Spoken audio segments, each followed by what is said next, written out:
ZEE5 app download ಮಾಡಿ ಮತ್ತು ಸಂಪೂರ್ಣ ಸಂಚಿಕೆಗಳನ್ನು ಉಚಿತವಾಗಿ ನೋಡಿ.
ಏನೋ ಗಣಿ, ಬರೀ ಆಶೀರ್ವಾದ ತಗೊಂಡ್ರೆ ಸಾಕಾ? ನಮ್ಮಿಬ್ರಿಗೇನು ಗಿಫ್ಟ್ ಇಲ್ವಾ?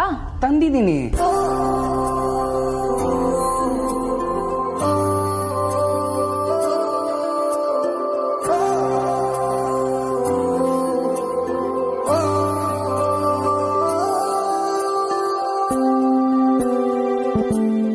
ಬಳೆಗಳು.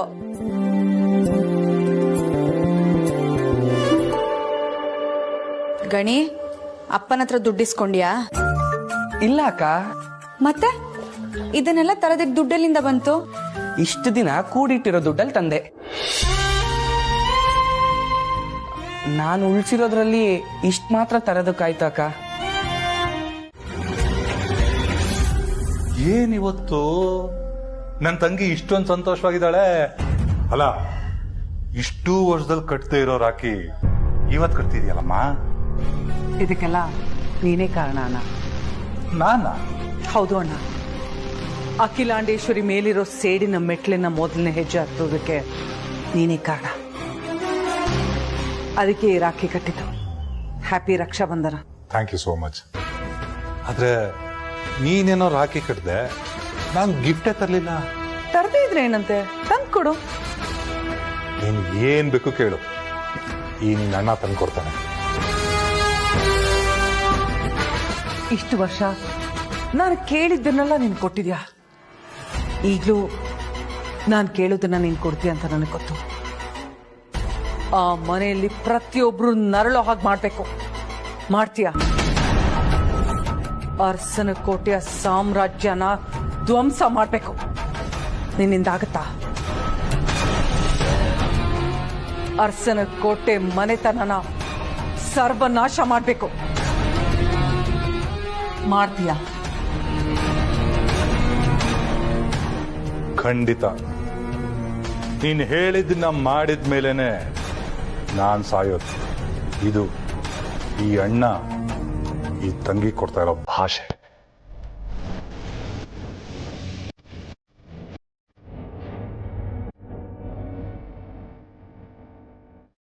ಥ್ಯಾಂಕ್ಸ್ ಅಣ್ಣ. ನನಗಿಂತ ನಿನ್ನನ್ನು ಜಾಸ್ತಿ ನಂಬಿದ್ದೇನೆ.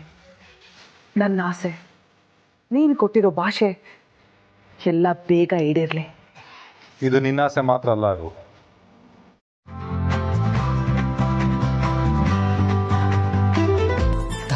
ಜನ್ಮ ಕೊಡ್ತೀರಾ, ತಪ್ಪು ಮಾಡಿದ್ರೆ ಅಕ್ಕನಾಗಿ ಬುದ್ಧಿವಾದ ಹೇಳ್ತೀರಾ, ತಂಗಿಯಾಗಿ ಪ್ರೀತಿ ಕೊಡ್ತೀರಾ, ಮಗಳಾಗಿ ಮಮತೆ ಹಂಚ್ತೀರಾ.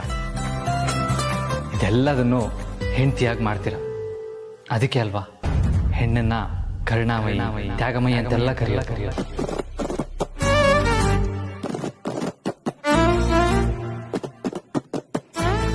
ಹೆಣ್ಣಿನ ಬಗ್ಗೆ ನೀವಿಷ್ಟೆಲ್ಲ ಹೇಳದ್ಮೇಲೆ ನಾನು ಹೆಣ್ಣಾಗಿ ಹುಟ್ಟಿದ್ದಕ್ಕೆ ನನಗೆ ಖುಷಿ ಆಗ್ತಿದೆ ಯಜಮಾನ್ರೆ. ಪುಣ್ಯ ಮಾಡಿದವ್ರಿಗೆ ಮಾತ್ರ ಹೆಣ್ಮಕ್ಳು ಹುಟ್ಟೋದು ಅಂತ ಅಮ್ಮ ಹೇಳ್ತಾ ಇದ್ರು. ನನಗೂ ನಿಜ ಅಂತ ಅನ್ನಿಸ್ತಾ ಇದೆ.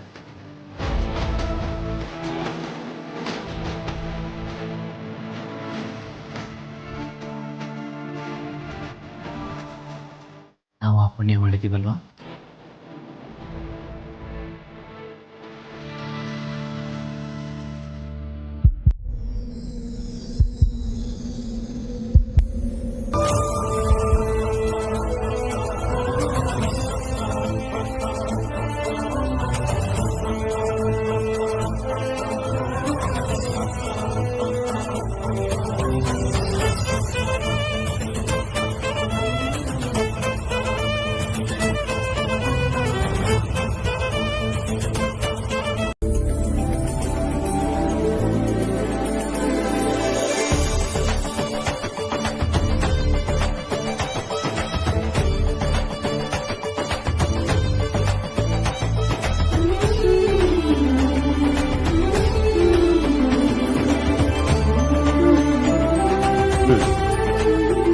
ಲೇ ದಾಮು, ಅಲ್ವೇ ಕತ್ತೆಗೆ ವಯಸ್ಸಾದ್ರೂ ನಿಯತ್ತಿರುತ್ತೆ, ನಿಂಗೆ ಆ ನಿಯತ್ತು ಇಲ್ವಲ್ಲೇ? ಯಾಕ್ರಿ ನನ್ನ ಕತ್ತೆ ಗೋಲ್ಸ್ ಮಾತಾಡ್ತಾ ಇದ್ದೀರಾ? ಅಲ್ವೇ ಅವರಿಬ್ರು ಅಷ್ಟೆಲ್ಲ ಕಷ್ಟಪಟ್ಟು ಪೂಜೆಗೆ ರೆಡಿ ಮಾಡ್ತಾ ಇದ್ದಾರೆ, ನೀನ್ ಮೊಬೈಲ್ ಇಟ್ಕೊಂಡು ವಿಡಿಯೋ ಮಾಡ್ತಾ ಇದೆಯಲ್ಲ. ಅವ್ರು ಕಷ್ಟಪಟ್ಟು ಕೆಲಸ ಮಾಡ್ತಿರೋದ್ನ ನಾನು ಕಷ್ಟಪಟ್ಟು ವಿಡಿಯೋ ಮಾಡ್ತಿದ್ದೀನಿ ಕಣ್ರಿ. ಚಿಕ್ಕಪ್ಪ ಹೋಗ್ಲಿ ಬಿಡಿ, ಅಂತ ಕೆಲಸ ಏನಿಲ್ಲ, ಅವರಿಬ್ಬರೇ ಮಾಡ್ಕೋತಾರೆ. ಈ ಮನೇಲಿ ನನ್ನ ಚೆನ್ನಾಗಿ ಅರ್ಥ ಮಾಡ್ಕೊಂಡು ಮಾತಾಡೋದು ನೀನೊಬ್ನೇ ಕಣಪ್ಪ ಆದಿತ್ಯ. ಲೇ ದಾಮು, ಕಳಿಸ್ತಾರ ಪ್ರೀತು ಹೆಸರು ಹೇಳಿದ್ದೆ ರೀ, ನನ್ನ ಇಬ್ರು ಮಕ್ಳು ನನ್ನ ಅರ್ಥ ಮಾಡ್ಕೊಳ್ತಾರೆ ಅಂತ ನಿಮ್ಮೊಬ್ಬರನ್ನ ಬಿಟ್ಟು.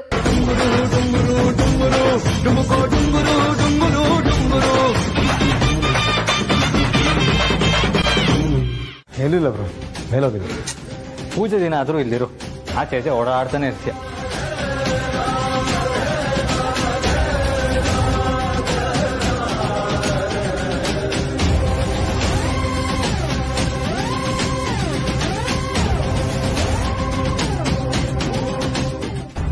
ಇದೇನಿದು, ವಿಡಿಯೋ ಕಳಿಸ್ತವ್ರು ವಿಡಿಯೋ ಡಿಲೀಟ್ ಮಾಡ್ಬಿಟ್ಟಿದಾರಲ್ಲ.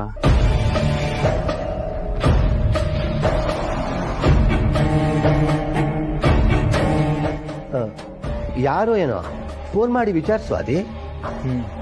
ಕರೆಕ್ಟ್ ಚಿಕ್ಕಪ್ಪ. ಬ್ರೋ, ಯಾರೋ ಏನೋ ಯಾರಿಗೋ ಕಳ್ಸಕ್ ಹೋಗಿ ನಿನಗೆ ಕಳ್ಸಿರ್ತಾರೆ, ಅದಕ್ಕೆ ಇಮಿಡಿಯೇಟ್ ಆಗಿ ಡಿಲೀಟ್ ಮಾಡಿರ್ತಾರೆ. ಯಾಕೆ ಸುಮ್ಮನೆ ಫೋನ್ ಮಾಡಕ್ ಹೋಗ್ತೀಯಾ? ಟೆನ್ಷನ್ ಯಾಕೆ, ಬಿಟ್ಟಾಕು. ಅದು ಕರೆಕ್ಟ್ ಪ್ರೀತು. ಪ್ರೀತು ಮತ್ತೆ ಹೊರಟೆ? ಬ್ರೋ, ಅದು ನನ್ನ ಫೋನ್ ಮೇಲೆ ಬಿಟ್ಟು ಬಂದಿದ್ದೆ, ತರೋಣ ಅಂತ. ಸರಿ.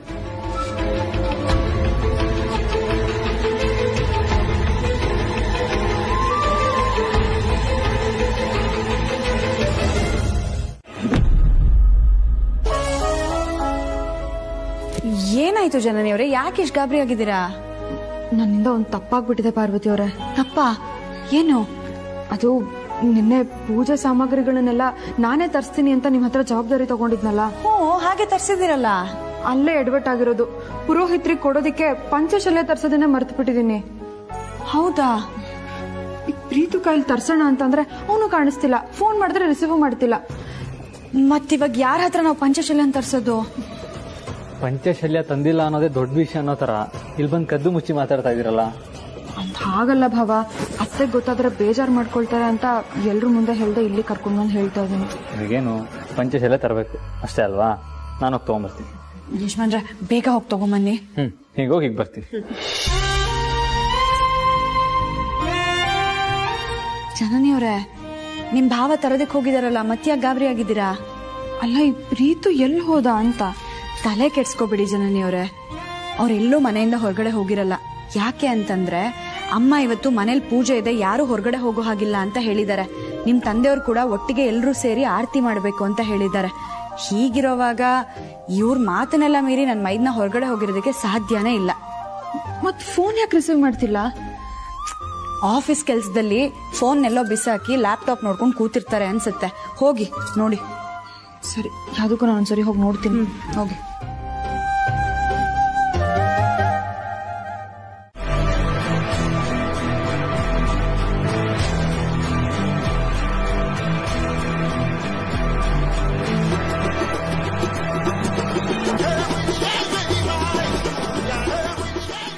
ಹೇ ಪ್ರೀತು, ಪರವಾಗಿಲ್ಲ, ಹೇಳಿ ಟೈಮ್ಗೆ ಬಂದಿದ್ಯಾ. ಕೀನ ಅಲ್ಲೇ ಬಿಟ್ಟು ಹೇಳಿ. ಅಲ್ಲ ಕೀ ಯಾಕೆ? ಹೇಳ್ದಷ್ಟು ಮಾಡು.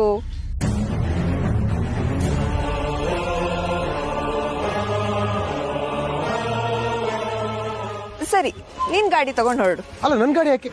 ಅಲ್ಲ ಹೇಳ್ತೀನಿ ಇರು ಪ್ರೀತು.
ಯಾರು ನೀನು?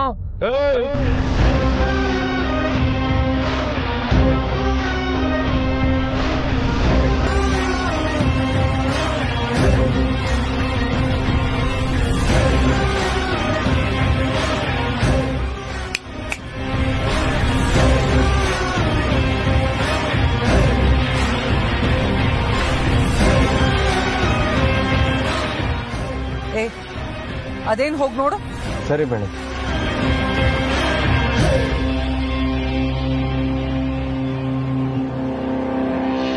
ಯಾರೋ ನೀನು? ಕಾರ್ಯ ಕಟ್ಟ ಹಾಕಿದ್ಯಾ? ಸಿಗ ಹಿಂದೆ.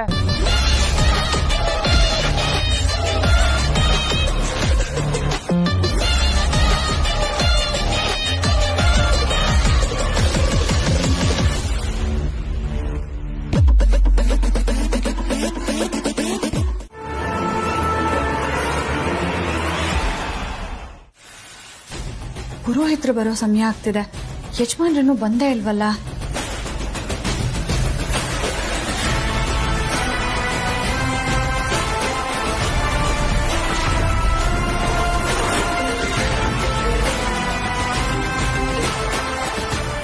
ಹೇಳ್ಪಾರು. ಯಜಮಾನ್ರು ಎಲ್ಲಿದ್ದೀರಾ? ಪಂಚಶಲ್ಯ ತಗೊಂಡ್ರಾ? ಹಾ ಪಾರು, ಎಲ್ಲ ತಗೊಂಡೆ. ಇನ್ನೊಂದು 10 ನಿಮಿಷ ಬರ್ತಾ ಇದೀನಿ.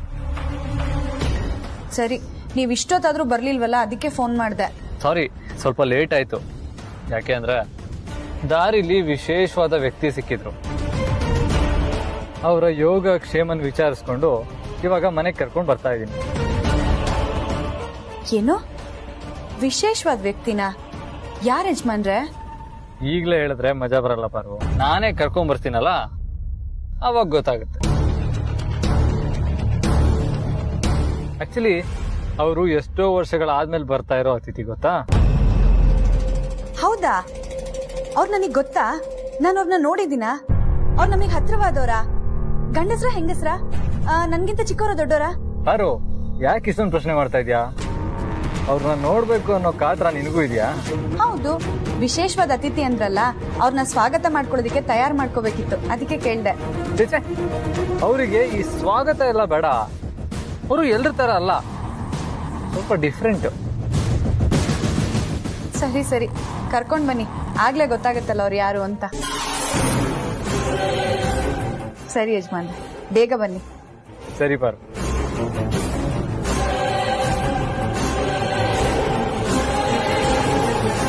ನಾನ್ ಯಾವತ್ತಿದ್ರು ನಿಮ್ಮನೆ ಶತ್ರುನೇ. ನಾನ್ ನಿಮ್ಮ ಅತಿಥಿ ಅಂತ ಯಾಕೆ ಹೇಳ್ದೆ ನಿನ್ ಹೆಂಡತಿ ಹತ್ರ? ನಮ್ಮ ಮನೆ ಬಾಗ್ಲಿಗೆ ಶತ್ರುಗಳು ಬಂದ್ರು ನಾವು ಅವ್ರನ್ನ ಅತಿಥಿ ತರನೇ ಸತ್ಕಾರ ಮಾಡೋದು.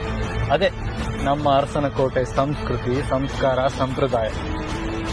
ಆದ್ರೆ ಮನೆ ಬಾಗ್ಲಿಗೆ ಬರ್ತಿರುವಂತ ನೀವಂತ ಕೆಟ್ಟ ಹೆಂಗಸಿಗೆ ಅತಿಥಿ ಸತ್ಕಾರ ಮಾಡಿದ್ರೆ ನಮ್ಗೆ ಪಾಪ ಸುತ್ಕೊಳ್ಳುತ್ತೆ ಅಲ್ವಾ?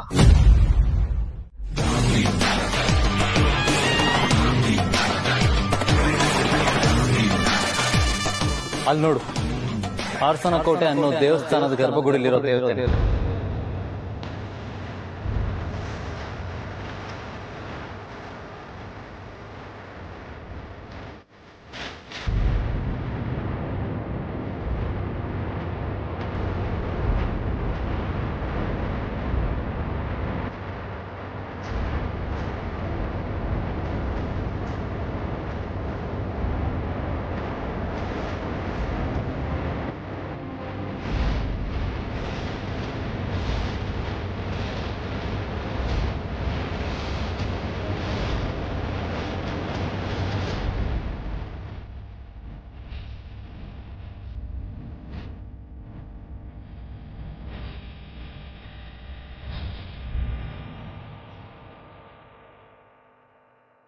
ಅರುಂಧತಿ,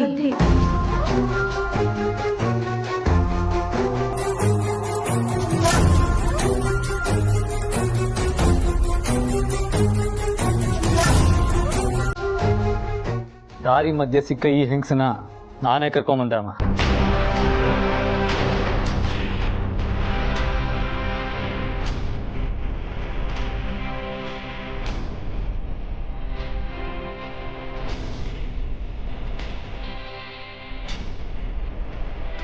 ಜೇನಿನ ಗೂಡಿ ತರ ಇರೋ ನಮ್ಮ ಅರಸನ ಕೋಟೆನ ಒಡೆಯೋದಿಕ್ ನೋಡ್ತಾ ಇದ್ದಾಳೆ.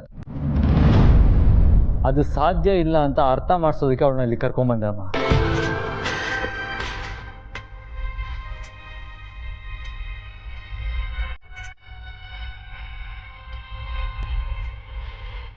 ಯಾವಿಬ್ರು ಸೊಸೆ ಮಧ್ಯೆ ತಂದು ಹಾಕಬೇಕು ಅಂತ ಅಂದ್ಕೊಂಡಿದ್ಲೋ ಅದೇ ಇಬ್ರು ಸೊಸೆಯರು ಇವತ್ತು ಸತ್ಯನಾರಾಯಣ ಪೂಜೆ ಮಾಡೋದನ್ನ ತೋರಿಸ್ಬೇಕು ಅಂತಾನೆ ಕರ್ಕೊಂಡು ಬಂದೆ.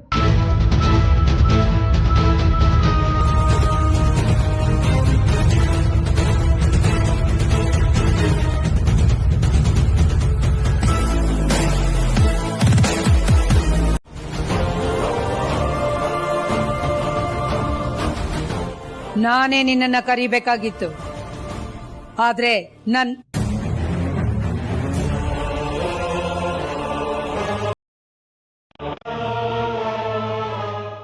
ಆದಿತ್ಯನೇ ಆ ಕೆಲಸ ಮಾಡಿದ್ದಾನೆ.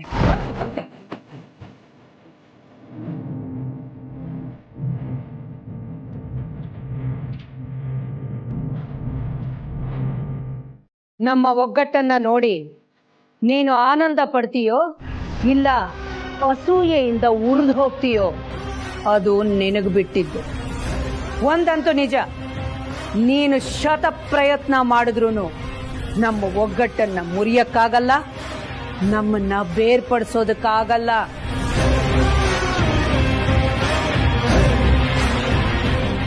ಇಲ್ಲಿ ನಮ್ಮ ಕುಟುಂಬದವರೆಲ್ಲ ಒಂದೇ.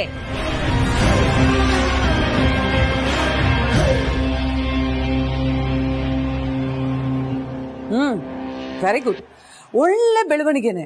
ಅವತ್ತು ನೀನ್ ನಮ್ಮನೆಗೆ ಬಂದೆ, ಇವತ್ತು ನಾನ್ ನಿಮ್ಮನೆಗೆ ಬಂದಿದ್ದೀನಿ. ನೋಡ್ತೀನಿ ನೀನ್ ಅದೇನು ಒಗ್ಗಟ್ಟನ್ನ ತೋರಿಸ್ತೀಯ ಅಂತ ನಾನು ನೋಡ್ತೀನಿ. ಇವತ್ತಿನ ಪೀಳಿಗೆ ಮಾತ್ರ ಅಲ್ಲ, ಹಿಂದಿನ ಪೀಳಿಗೆ, ನಾಳಿನ ಪೀಳಿಗೆ ಎಲ್ಲ ತೋರ್ಸು. It's okay. ಖುಷಿ ಪಡೋದೋ ದುಃಖ ಪಡೋದೋ ಅದೆಲ್ಲ ಆಮೇಲೆ ಯೋಚನೆ ಮಾಡ್ತೀನಿ. ಮೊದಲು ನಿನ್ ಫ್ಯಾಮಿಲಿ ಒಗ್ಗಟ್ಟನ್ನ ತೋರ್ಸು.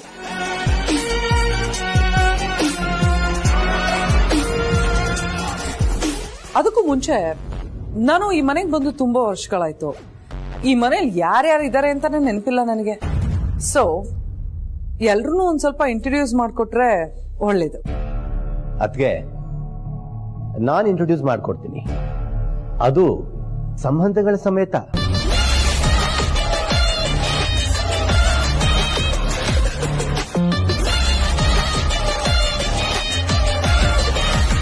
ಮೊದಲಿಗೆ ಇವರು ನಮ್ಮ ಅತ್ತಿಗೆ, ಇವರನ್ನ ಪರಿಚಯ ಮಾಡುವ ಅಗತ್ಯ ಇಲ್ಲ ಅಂತ ಅನ್ಸುತ್ತೆ. ಯಾಕಂದ್ರೆ ಇವ್ರ ಬಗ್ಗೆ ನಿಮ್ಗೆ ಚೆನ್ನಾಗೇ ಗೊತ್ತು. ಖಂಡಿತ ಗೊತ್ತಿದೆ. ಇನ್ನು ನಮ್ಮ ಅಣ್ಣ ರಘು, ಅವರು ಯಾವುದೋ ಕೆಲಸದ ಮೇಲೆ ಊರಿಗೆ ಹೋಗಿದ್ದಾರೆ. ನನ್ನ ಹೆಸರು ಮೋಹನ್, ರಘು ಅವ್ರ ತಮ್ಮ. ಇವಳು ನನ್ನ ಹೆಂಡತಿ ಧಾಮಿನಿ.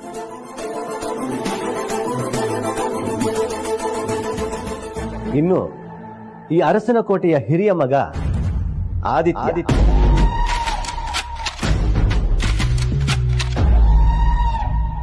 ಈಕೆ ಅವನ ಹೆಂಡತಿ ಪಾರ್ವತಿ.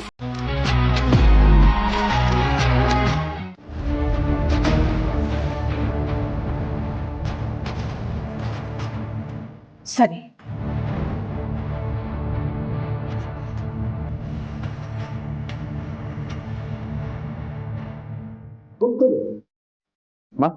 ಸತ್ಯನಾರಾಯಣ ಸ್ವಾಮಿಯ ಕಥೆಯ ಪ್ರಾರಂಭ ಮಾಡೋದಕ್ಕಿಂತ ಮುಂಚೆ ದೀಪವನ್ನು ಬೆಳಗಿ ಪ್ರಾರಂಭ ಮಾಡೋಣ. ದೀಪನ ಹಚ್ಚಿ.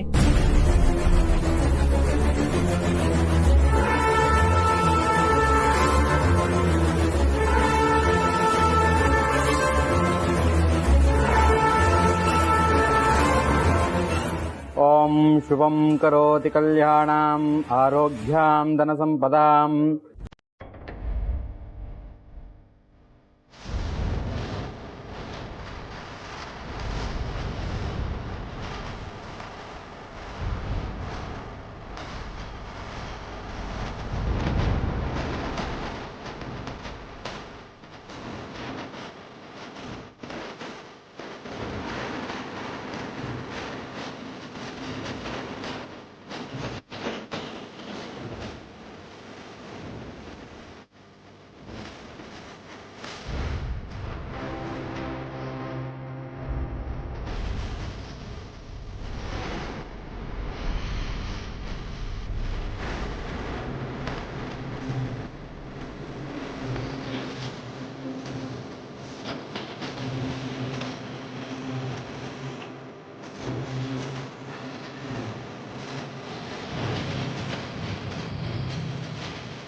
ಸತ್ಯಕ್ಕೆ ಹೆಸರುವಾಸಿಯಾದ ನಾನು ನಡೀತಿರೋದು ಅದೇ ಸತ್ಯದ ದಾರಿಲಿ ಅನ್ನೋದೇ ನಿಜವಾದ್ರೆ ನನ್ನ ಮಗ ಪ್ರೀತು ಎಲ್ಲೇ ಇದ್ರೂ ಬರಲೇಬೇಕು. ನಿನ್ನನ್ನೇ ನಂಬಿದ್ದೀನಿ.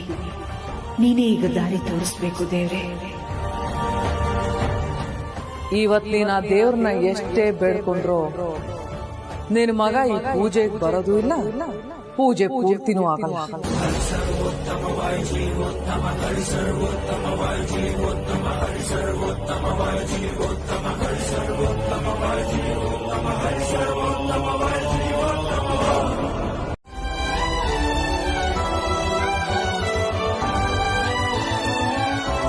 ಸತ್ಯನಾರಾಯಣ ಸ್ವಾಮಿಯ ಕತೆ ಪ್ರಾರಂಭದಲ್ಲಿ ಯಾವುದೇ ವಿಘ್ನಗಳು ಬಾರದೇ ಇರಲಿ ಅಂತೇಳಿ ಮನಸ್ಸಲ್ಲಿ ಸಂಕಲ್ಪ ಮಾಡ್ಕೊಳ್ಳಿ ಮಹಾಗಣಪತಿಯನ್ನ. ಓಂ ಶ್ರೇಯ ಗುರುಭ್ಯೋ ನಮಃ. ಹರಿ ಓಂ. ಗುರುವೇ ಸರ್ವಲೋಕಾನಾಂ ವಿಸದೆ ಭೋರೋಗಿಣಾಂ ನಿಧಯೇ ಸರ್ವವಿದ್ಯಾನಾಂ ದಕ್ಷಿಣಾಮೂರ್ತೆ ನಮಃ. ಸ್ವಾಗರ್ತಾವ ಸಂಪ್ರೋಕ್ತ ವಾಗರ್ತ ಪ್ರತಿಪತ್ತೇಕದಾಪಿತನಂದ ಪಾರ್ವತಿ ಪರಮೇಶ್ವರ. ತ್ರೈಲೋಕ್ಯ ಸಂಪದಾಲೇಖ್ಯ ಸುಮಲ್ಲೇಖನ ವಿತ್ತೇ ಸಚ್ಚಿದಾನಂದ ರೂಪಾಯ ಶಿವಾಯ ಬ್ರಹ್ಮಣೇ ನಮಃ. ಉಪಮಶ್ರವಸ್ತಮಂ ಜ್ಯೇಷ್ಠರಾಜಂ ಬ್ರಹ್ಮಣಾಂ ಬ್ರಹ್ಮಣಸ್ತ್ರಾನಂ ಶೃಣ್ವನ್ನೋತಿ ಬಿಸ್ತೀರಸಾದನಂ ಶ್ರೀ ಮಹಾಗಣಾಧಿಪತಯೇ ನಮಃ. ಓಂ ಶಿವ ಶಿವ ಶಂಭೋ ರಾಜ್ಞಾಯ.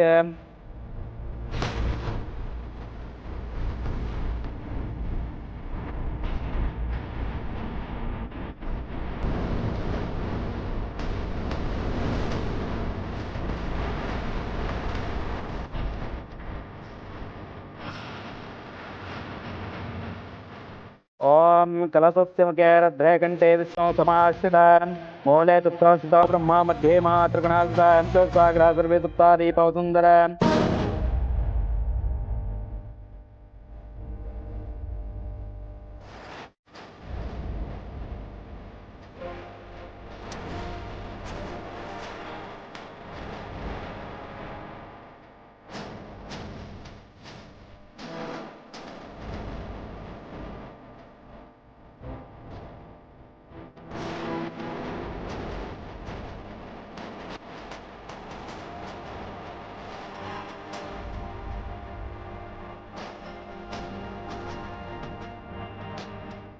ಸತ್ಯಕ್ಕೆ ಹೆಸರುವಾಸಿಯಾದ ನಾನು ನಡೀತಿರೋದು ಅದೇ ಸತ್ಯದ ದಾರಿಲಿ ಅನ್ನೋದೇ ನಿಜವಾದ್ರೆ ನನ್ನ ಮಗ ಪ್ರೀತು ಎಲ್ಲೇ ಇದ್ರೂ ಬರಲೇಬೇಕು. ನಿನ್ನನ್ನೇ ನಂಬಿದ್ದೀನಿ. ನೀನೇ ಈಗ ದಾರಿ ತೋರಿಸ್ಬೇಕು ದೇವ್ರೆ. ಇವತ್ ನೀನ್ ಆ ದೇವ್ರನ್ನ ಎಷ್ಟೇ ಬೇಡ್ಕೊಂಡ್ರು ನಿನ್ ಮಗ ಈ ಪೂಜೆಗೆ ಬರೋದು ಇಲ್ಲ, ಪೂಜೆ ಪೂರ್ತಿನೂ ಆಗಲ್ಲ.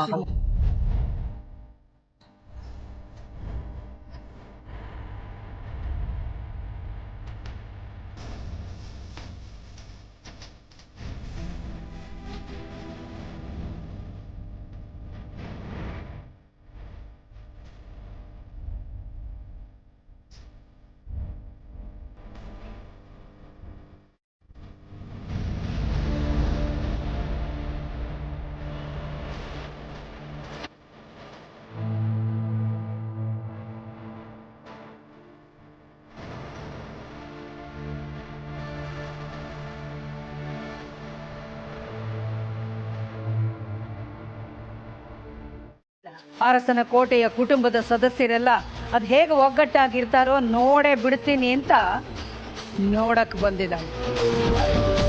ನಾವೆಲ್ಲರೂ ಒಟ್ಟಿಗೆ ಮಹಾಮಂಗಳಾರತಿ ಮಾಡಿ ನಮ್ಮ ಒಗ್ಗಟ್ಟನ್ನ ತೋರಿಸ್ಬೇಕು ಅಂತ ನೋಡ್ತಾ ಇರುವಾಗ ಪ್ರೀತು ಇಲ್ದೇ ಇರೋ ವಿಷಯ ಗೊತ್ತಾಗಿ ನಮ್ಗೆಲ್ರಿಗೂ ಗಾಬರಿ ಆಗೋಯ್ತು. ಆದ್ರೆ ಸಮಯಕ್ಕೆ ಸರಿಯಾಗಿ ದೇವ್ರು ಬಂದ ಹಾಗೆ ಬಂದ್ರಿ, ಪ್ರೀತುನು ಕರ್ಕೊಂಡ್ ಬಂದ್ರಿ.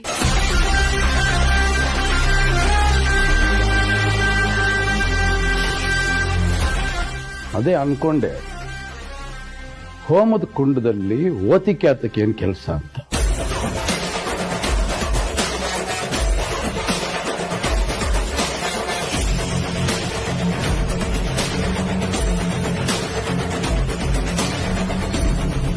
ದುರ್ಜನರು,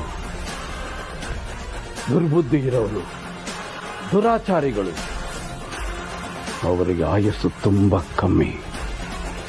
ಗೊತ್ತಿಲ್ಲ ಅಲ್ಲ ಅದು.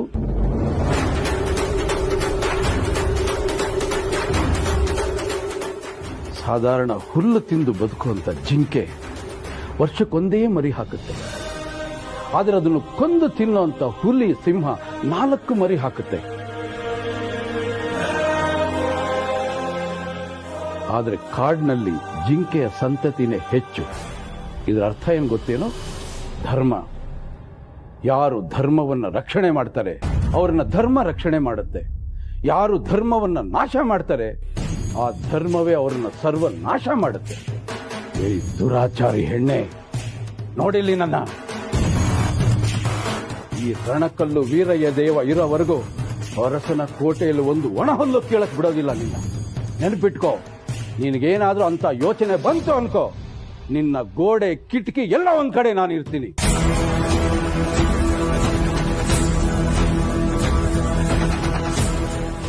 ಧರ್ಮ ಮಾಡೋರಿಗೆ 100 ದಾರಿ, ಆದರೆ ಧರ್ಮ ಪಾಲನೆ ಮಾಡೋರ್ಗೆ ಒಂದೇ ದಾರಿ. ಎಲ್ಲ ಜಗತ್ತು ಮುಂದುವರಿಸ್ತದೆ, ನಾವು ನೋಡ್ತಾನೆ ಇರ್ತೀವಿ. ಸಣ್ಣ ಸಣ್ಣ ತಪ್ಪು ಮಾಡಿದವ್ರಿಗೆಲ್ಲ ಶಿಕ್ಷೆಗಳಾಗ್ತಾ ಇರುತ್ತೆ. ಹೀಗಿರುವಾಗ ಪಾಪಿಗಳಿಗಾಗೋದಿಲ್ವೇನೋ? ಆಗುತ್ತೆ. ಕಾಯ್ಬೇಕು. ಪಾಪದ ಕೊಡ ತುಂಬಬೇಕು, ತುಂಬಿ ತುಳುಕಬೇಕು. ಆ ತುಂಬಿ ತುಳುಕೋವಾಗ ಒಬ್ಬ ಬರ್ತಾನೆ ವಿನಾಶಕ್ಕೆ. ಅವನು ಯಾವುದೋ ಒಂದು ರೂಪದಲ್ಲಿ ಬರ್ತಾನೆ. ಆಗ ನಿಮ್ಮಂಥವ್ರು ಮಣ್ಣಾಗ್ಬಿಡ್ತೀರಿ. ಆ ಮಣ್ಣಲ್ಲಿ ಆ ದೇಹ ತಿನ್ನೋದು ಹುಳು ಇರುತ್ತಲ್ಲ, ಅದು ಕೂಡ ನಿಮ್ಮಂಥವ್ರ ದೇಹನ ಮುಟ್ಟೋದಿಲ್ಲ. ಅದು ಯಾಕಂದ್ರೆ ಅದಕ್ಕೂ ಪಾಪ ಬರುತ್ತೆ. ಶಾರ್ ಗೊತ್ತಾ? ಈ ಅರಸನ ಕೋಟೆ